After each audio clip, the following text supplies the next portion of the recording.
अच्छा, एक मिनट बोलिएगा। एक बड़ी खबर आ रही है, आज शाम बीजेपी मुख्यालय जाएंगे प्रधानमंत्री नरेंद्र मोदी। ये बड़ी खबर आ रही है। बीजेपी मुख्यालय, चुनाव के नतीजे जब आते हैं तो अमूमन पीएम जाते हैं मुख्यालय में, कार्यकर्ताओं को संबोधित करते हैं, जनता का आभार करते हैं। तो बीजेपी के लिए 3 जगह से तो अच्छी खबर आ ही गई है। पुडुचेरी में एनडीए की सरकार, तमिलनाडु में एनडीए की सरकार टीवीके के साथ मिलकर, और असम में एनडीए की सरकार बन रही है, तो दिख रहा है। अब बंगाल का मामला क्या होगा अगले 1-2 घंटे में क्लियर हो जाएगा। और अब बोलिए अनिरुद्ध जी।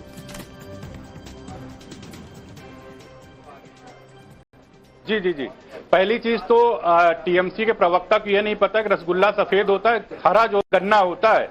और बंगाल के लोगों ने टीएमसी को गन्ना दे दिया कि भैया बैठ के तुम चूसते रहो। एक चीज जो आपने 15 साल ठगा, आपने डेवलपमेंट के नाम पे कुछ भी नहीं किया, करप्शन आपने फैलाया, महिलाओं के कन्विक्शन रेट जो पे अपराध होते हैं सबसे ज्यादा विलो अगर है तो बंगाल के अंदर है। 5% आप कन्विक्ट।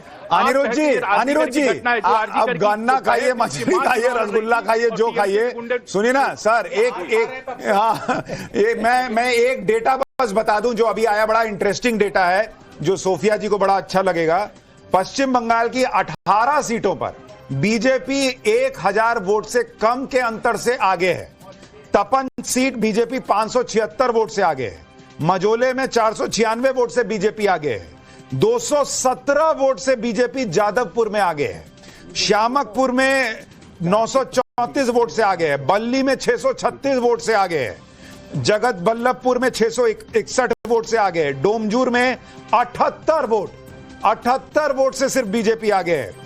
चंपदनी में बीजेपी 381, सिंगूर में 629 वोट से बीजेपी आगे है। चुनचुरा में 321, जंगीपारा में 114, पुरुलिया में 640 वोट से बीजेपी आगे है। तलदंगरा में 530, बर्धमान दक्षिण में 795, कालना में 256, पूर्वस्थली उत्तर में 526, मंगलकोट में मात्र 23 वोट से बीजेपी आगे है, और बरबनी में 208 वोट से आगे है। ये 18 सीटों का हाल बता रहा हूं सर आपको, ये है मार्जिन।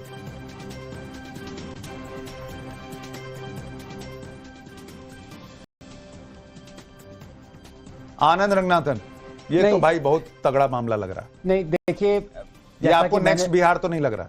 नहीं, मुझे इस बार अब क्या बोलूं, बिहार सुनते आपकी आवाज चली जाती है। नहीं, बिहार कौन? सुशांत देखिए, जो पिछला वाला बदल गया था। देखिए 20 सीटें ऐसी हैं कि अगर वो फ्लिप कर जाएं तो 137 पे आ जाएगी तृणमूल, 145 इज द वन। तो ये टच एंड गो, अभी आप कुछ नहीं कह सकते। लेकिन इतना ट्रेंड अगर अब तक, जैसे आपने कहा ना, आपने बहुत जरूरी बात कही, अभी तक टीएमसी आगे नहीं दिखाई जा रही किसी भी साइड।